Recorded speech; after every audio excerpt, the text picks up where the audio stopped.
Python file objects, closing, and destructors. The description of temp_file.nemedtemporary file says, if delete is true, the default, the file is deleted as soon as it is closed.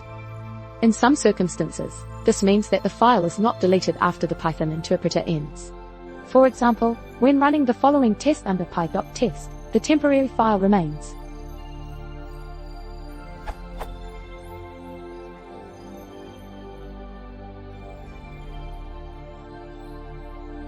In some way this makes sense, because this program never explicitly closes the file object.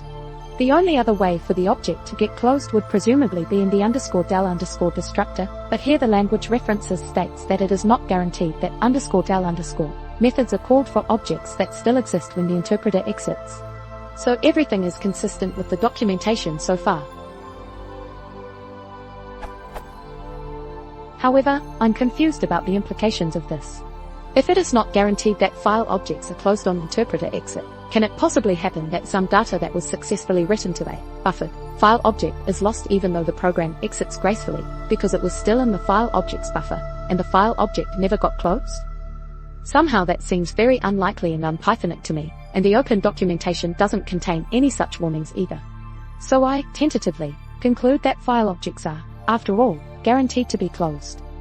But how does this magic happen? And why can't the temporary file use the same magic to ensure that the file is deleted? Edit. Note that I am not talking about file descriptors here, that are buffered by the OS and closed by the OS on program exit, but about Python file objects that may implement their own buffering.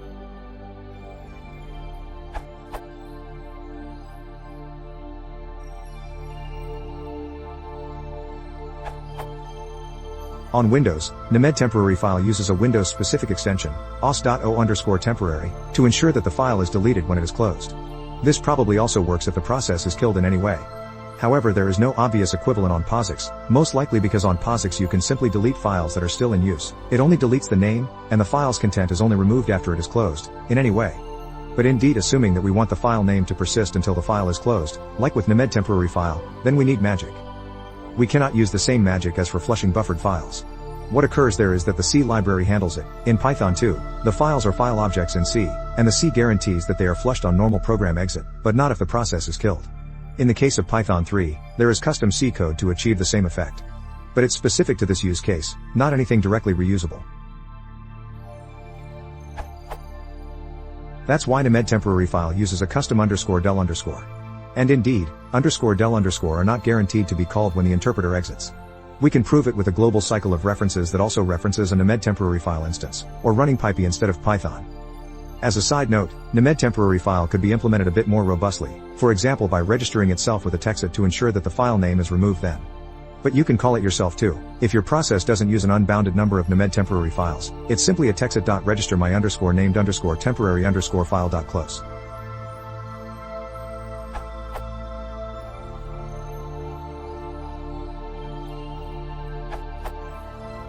On any version of Nix, all file descriptors are closed when a process finishes, and this is taken care of by the operating system.